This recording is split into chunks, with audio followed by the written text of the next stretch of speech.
Muy buenas tardes y muy bienvenidos.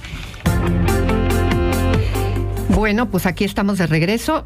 Miren, ya hablando en serio, la tristeza sí es una emoción positiva. No nos gusta sentirnos tristes, pero la tristeza tiene ventajas. Primero, es un aviso de que necesitamos hacer un alto y poder quedarnos en un momento de reflexión. ¿Qué fue lo que pasó que nos puso en ese estado? Hay una diferencia grande entre estar triste y deprimidos. Cuando esa tristeza es pasajera, cuando esa tristeza es un resultado inmediato de algo, o no podemos identificarlo, pero amanecimos un poco bajoneados. Es importante identificar qué fue lo que sucedió. Identificarlo y particularmente poder reconocer de una forma clara qué fue lo que pasó para no volver a repetirlo o poder cobrar distancia, porque la tristeza nos da información de algo que aconteció. Y cuando eso sucede, nos puede enseñar que ese amigo, esa amiga, no es alguien que está atento a determinadas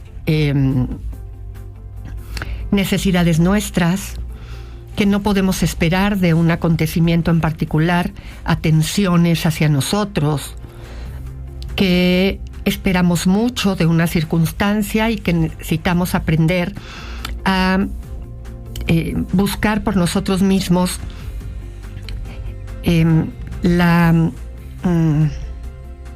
¿cómo decirlo? La recomposición de nuestro estado de ánimo, por ejemplo, saber que nosotros somos capaces de buscar la satisfacción de nuestras necesidades y deseos. En fin, la tristeza nos hace poder reconocer en dónde estamos parados o de qué pata cojeamos, por así llamarlo.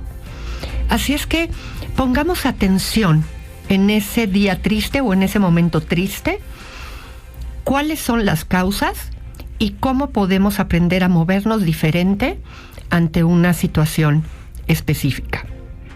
Evidentemente, cuando no es un duelo, cuando no es un proceso depresivo, y que eso nos puede llevar a una condición o a una naturaleza distinta.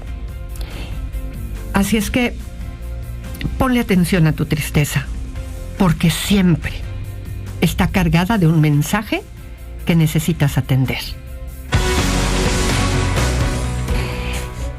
¿Qué pasa con los duelos por muertes repentinas? Fíjense que hay todo un tema cuando la muerte es una muerte repentina. En términos generales, hay una situación de shock que evidentemente va a ser distinta si estamos hablando de una persona mayor que si es una persona joven. Pero esta sensación de shock genera un tema al cual la mente produce un impacto de no creer lo que está pasando. Y de alguna manera hay una especie de trauma que, insisto, no va a ser lo mismo con una persona mayor que con una persona joven, pero este impacto hace que nuestra mente lo primero que haga es una negación. Que no es lo mismo que el proceso de negación que es parte de este tema del duelo, en el cual hay una etapa completa de duelo que se vive como parte del proceso del que hemos hablado muchas veces. Este es un proceso inicial, es decir, es un momento en el que tú le dices a alguien, te tengo una mala noticia, falleció fulanito, fulanita de tal, y en términos generales lo primero que va a haber es una reacción inmediata en el que te dicen, no puede ser, no lo puedo creer, no me digas eso, por favor. Esta reacción inicial tiene que ver con un pequeño momento en el que el cerebro necesita ganar tiempo antes de asimilar la noticia que diste.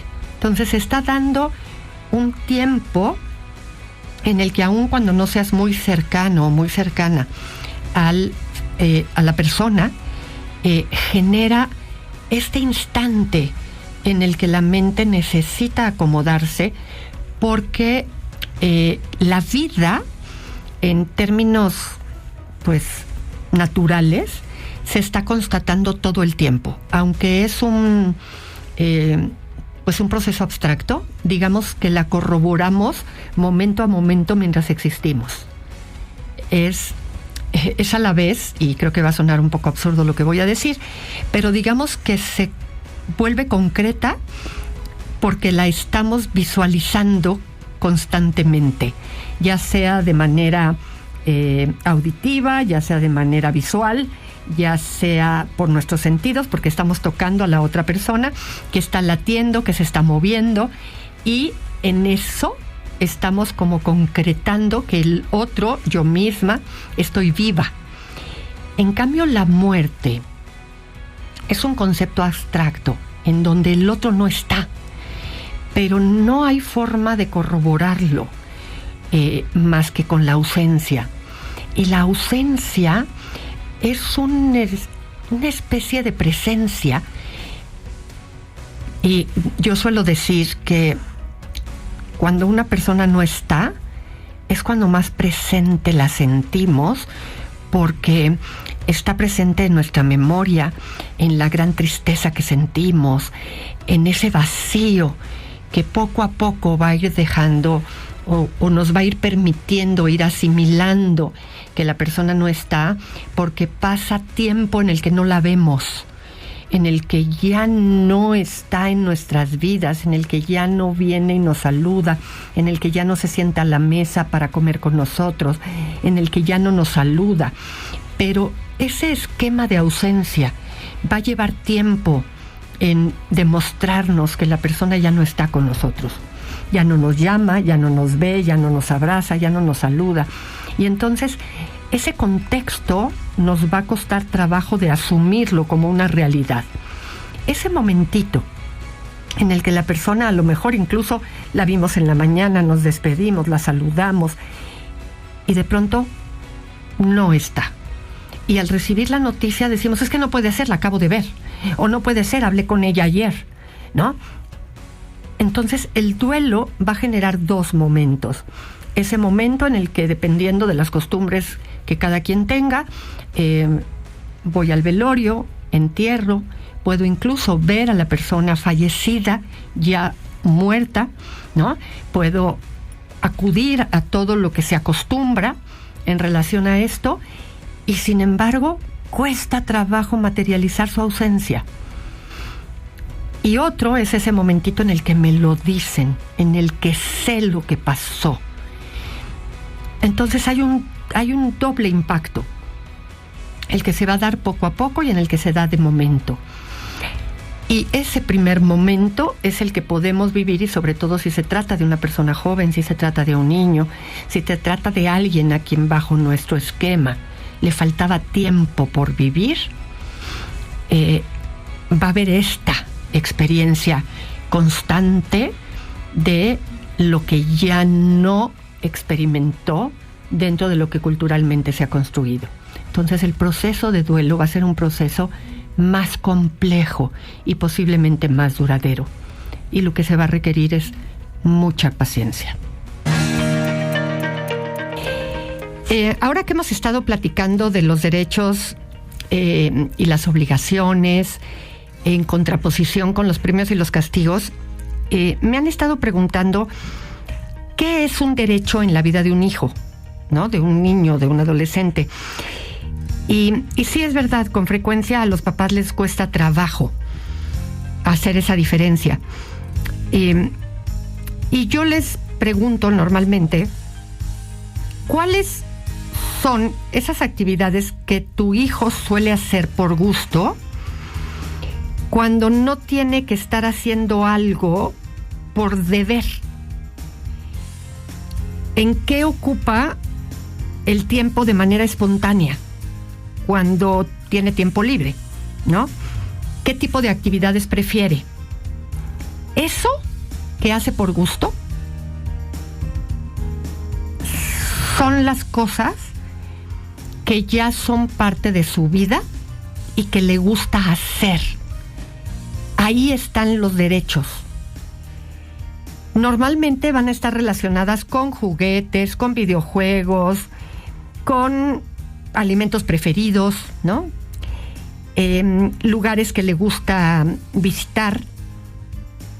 Y esos objetos o actividades que ya son parte de su vida, de lo cotidiano, para los cuales no necesita pedir permiso porque tú ya se las facilitas normalmente, esos son los derechos de tu hijo. A lo mejor es la televisión, a lo mejor es el iPad, a lo mejor es el teléfono celular que le diste. Esas ya son las cosas que tu hijo sabe que ya puede hacer y que son parte de su estilo de vida. Bueno, para tener acceso a eso, tiene que haber cumplido con ciertas cosas. A lo mejor le gusta comer una paleta o comerse un chocolate, le tiende a gustar el postre. Bueno, pues se lo puede comer una vez que ya terminó lo que preparaste para comer, ¿no? O ya puede jugar un rato con su videojuego. Bueno, pues eso siempre y cuando ya haya terminado la tarea. Entonces, ese tipo de cosas son aquellas que le gustan, que se divierte y que le encantaría. Es más, no le tienes que decir, ponte a jugar a esto, porque es lo que siempre va a elegir espontáneamente. Esos son sus derechos. Por lo tanto, eso es lo que vas a relacionar con los deberes que él ya sabe que tiene que hacer. Y tú lo único que tienes que, en lo que te tienes que fijar, es en que los cumpla. Muchas veces los padres de familia están muy preocupados por los amigos que los hijos tienen. Es que tiene poquitos amigos, casi no tiene amigos, y están felices cuando su hijo es popular en la escuela. Y fíjense que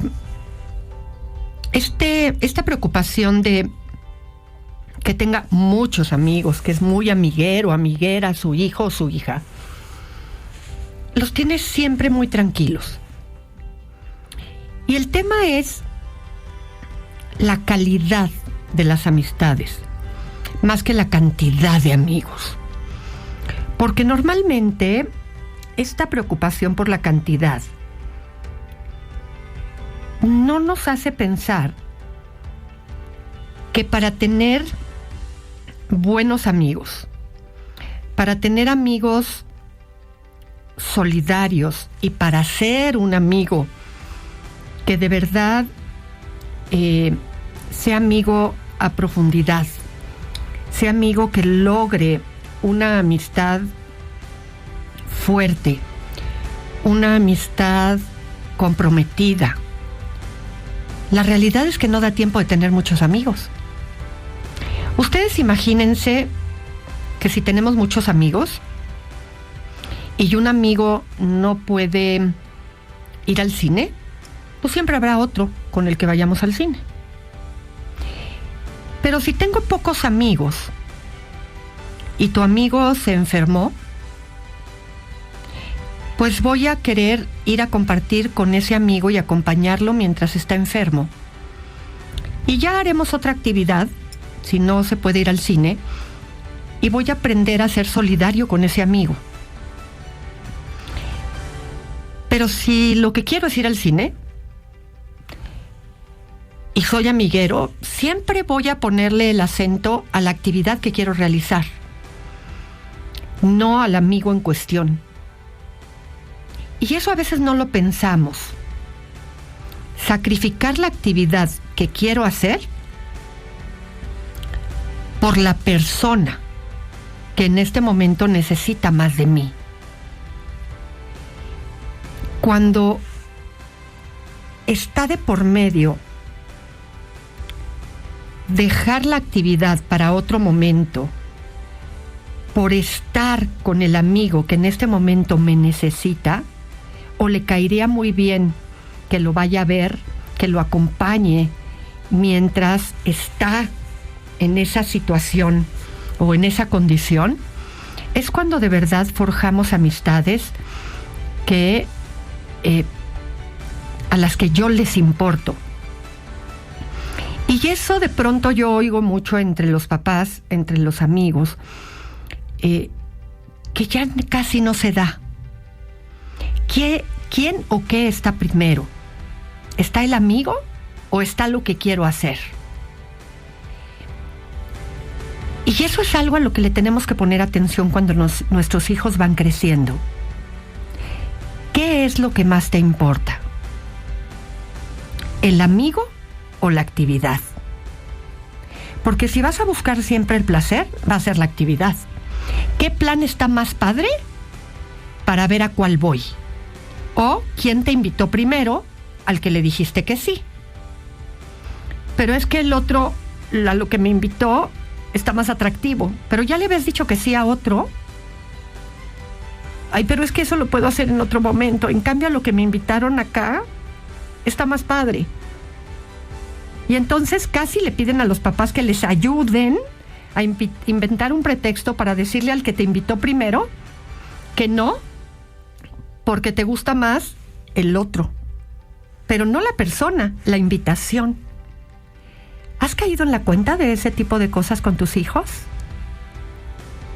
Ahí es cuando hay que implementar el valor que tú dices que le estás forjando a tus hijos. Hay personas también que me están diciendo, oye, pero nunca en la vida le podemos dar un premio a nuestros hijos. Sí, y es muy interesante ese tema, lo voy a abordar con más, digamos que con más tiempo, pero de entrada claro que sí. Lo que les puedo ir adelantando es que el premio y el castigo sí se pueden dar, pero hay que tener cuidado en no darlo solo por un comportamiento. El premio y el castigo se pueden dar frente a la repetición del comportamiento. Es decir, ante la repetición de un buen comportamiento, puedo dar un premio. Y ante la repetición de un mal comportamiento, puedo poner un castigo. Y ahí funcionan porque refuerzan la conducta. El premio refuerza la buena conducta y el castigo refuerza el mal comportamiento para que un chico deje de estarse comportando mal. Es el equivalente el premio a los bonos que se dan en los trabajos. Cuando alguien tuvo excelente puntualidad, se da el bono de la buena puntualidad. Y cuando alguien tuvo más de 3 retardos, por ejemplo, en un trabajo, se le descuenta un día. Ahí está un castigo. Entonces, vamos a platicarlo con mayor cuidado, pero sí, la respuesta ante esa pregunta es sí se puede usar. Lo que no funciona es estarlo haciendo por conducta única. Y bueno, con esto llegamos al final de Chayo Contigo. Nos encontraremos aquí mañana y coman rico. Audiocentro.